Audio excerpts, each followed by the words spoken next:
Assalamualaikum warahmatullahi wabarakatuh.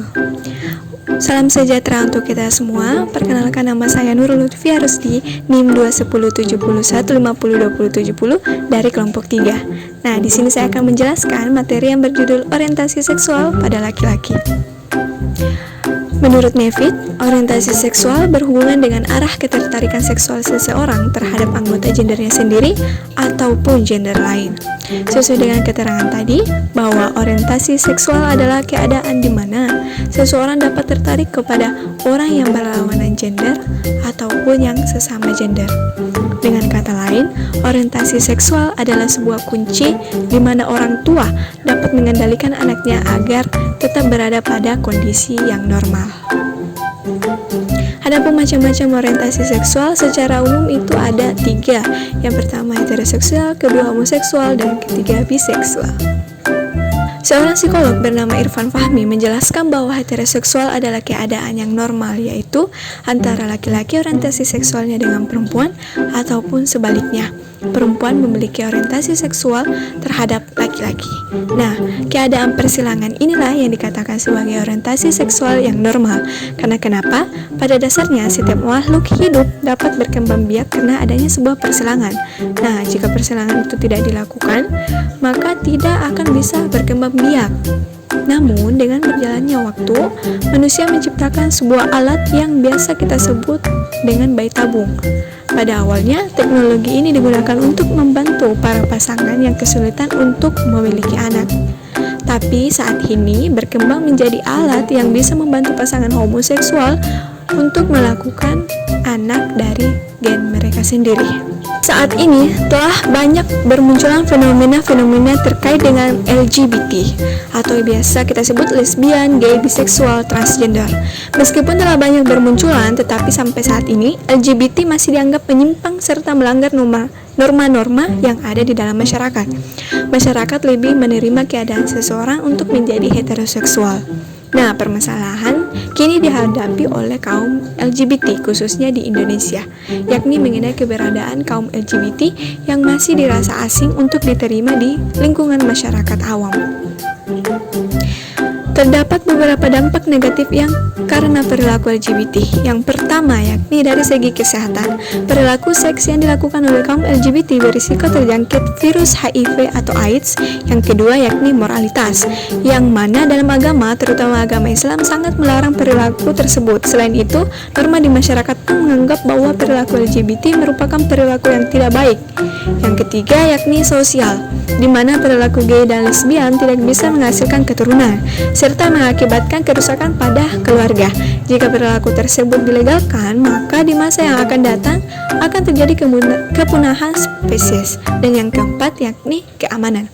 Di dalam komunitas LGBT sering terjadi kekerasan seksual, bahkan pembunuhan. Hal tersebut terjadi dikarenakan perilaku kaum LGBT yang mudah berganti pasangan, memiliki kecenderungan pemaksaan kehendak, dominan terhadap pasangan sejenis, kesenangan membabi buta, atau sebaliknya, yakni kecewa berat yang berujung pembunuhan. Salah satu bagian dari LGBT yang sangat menarik untuk dilihat yakni homoseksual. Kartono tahun 2009 menjelaskan bahwa homoseksual ialah relasi seks yang jenis kelamin sama atau rasa tertarik dan mencintai jenis seks yang sama. Jumlah pria yang homoseksual itu diperkirakan 3-4 kali lebih banyak daripada jumlah wanita homoseksual. Ada 3 ekspresi pada perilaku homoseksual, yaitu pasif, aktif, dan pergantian peranan. Pada ekspresi aktif, yaitu perilaku homoseksual berperan sebagai pria yang agresif terhadap pasangannya. Kemudian ekspresi pasif, yaitu pelaku homoseksual yang berperan sebagai wanita yang pasif dan feminim. Namun ada juga yang berganti peranan, yaitu kedua-duanya yang bisa berperan sebagai laki-laki ataupun perempuan. Gay memiliki minat erotis kepada sesama jenisnya, namun mereka tidak berniat untuk mengubah lawan jenisnya. Karena itu mereka tetap konsisten dengan anatomi seksnya. Sebab-sebab homoseksual. Banyak sekali hal-hal yang menyebabkan seseorang menjadi pelaku homoseksual, diantaranya karena ketidakseimbangan hormon yang dikatakan dapat menyebabkan perilaku homoseksual. Kemudian Pengaruh lingkungan sekitar yang sangat berpengaruh bagi perkembangan kematangan seksual pada seseorang.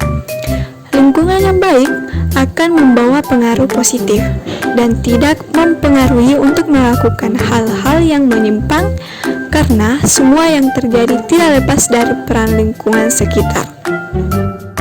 Pengalaman buruk dengan lawan jenis pun dapat menjadi alasan mengapa seseorang menjadi pelaku homoseksual, karena pengalaman yang sangat traumatis membuat menjadi sangat membenci atau menjauhi lawan jenisnya, yang akhirnya demi memuaskan hasratnya ia menyukai sesama jenis. Kasus yang disebabkan oleh masalah ini juga cukup banyak ditemui. Gangguan homoseksual dapat bersamaan dengan heteroseksual, maka tidak jarang pelaku homoseksual pun masih bisa memiliki orientasi seksual dengan lawan jenisnya. Ini biasanya yang disebut dengan biseksual, yang dimana secara psikologi istilah biseksual adalah istilah untuk menggambarkan seseorang yang mengalami ketertarikan emosional, romantis, dan atau seksual dengan lebih dari satu jenis kelamin. Jenis kelamin adalah ciri biologis saat baru lahir yang dikenal sebagai laki-laki dan perempuan. Menurut Kartono, biseksual yaitu mencintai seorang kawan putri sekaligus mencintai kawan seorang pria. Faktor-faktor biseksual. Yang pertama, faktor genetika, faktor hormonal dan saraf tubuh, faktor psikologi, dan faktor lingkungan. Faktor lingkungan terbagi menjadi dua jenis, yaitu pola asuh dan gaya hidup. Perlu diingat juga bahwa hingga saat ini biseksual masih belum dinyatakan sebagai suatu gangguan mental, sehingga tidak ada istilah penyembuhan bagi kondisi ini. Beberapa orang tua tidak tahu bahwa kesalahan dalam mendidik anak dapat berpotensi menjadi pelaku biseksual.